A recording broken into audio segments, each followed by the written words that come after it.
كما وصلتنا تهنئة ونقول فيها مرحبا تراحيب مشي حلول بالأنس يسجع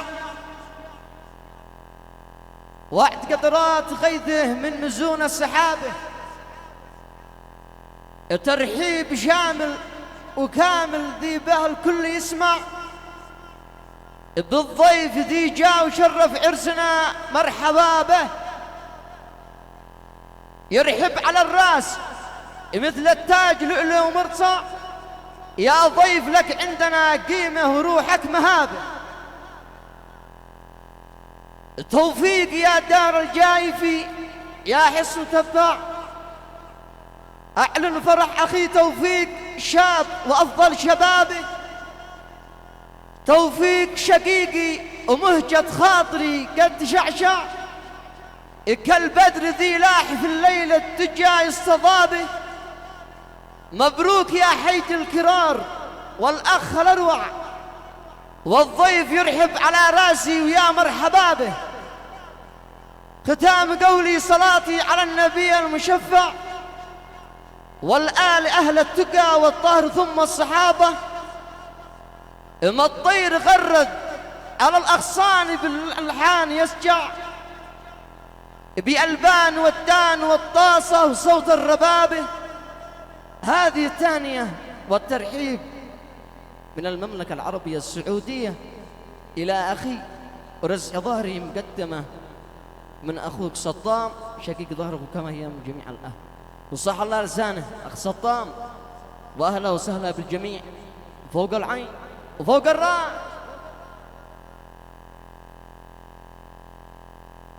نسمع ذكر النبي نصلي عليه وعلى آله الطيبين الطاهرين لا خير في وقت لا خير في حين لا خير في عرس لم تكن فيها الصلاة على النبي صلوات الله عليه وعلى آله الطيبين الطاهرين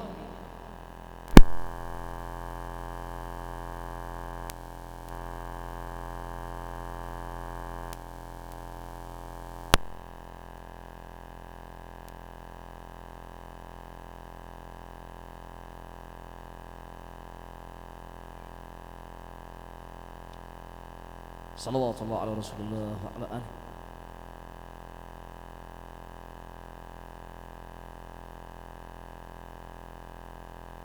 يا عالم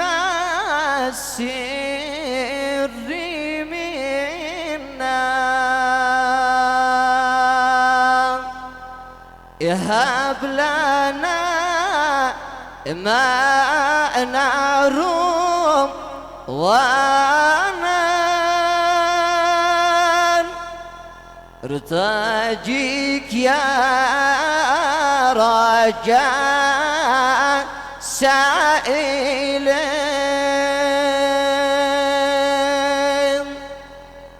يا من هو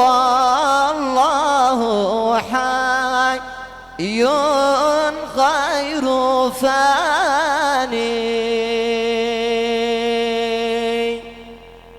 أصرف في السوء عنا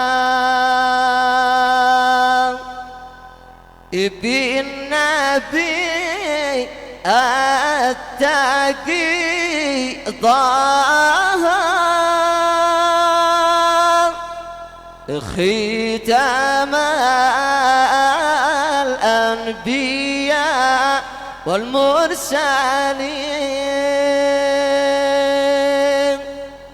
يا المصطفى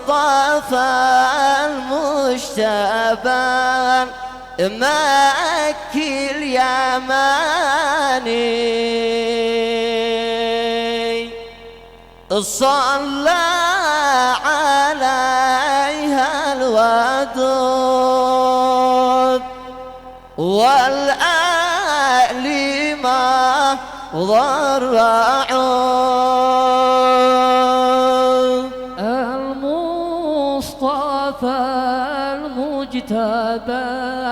مكي اليماني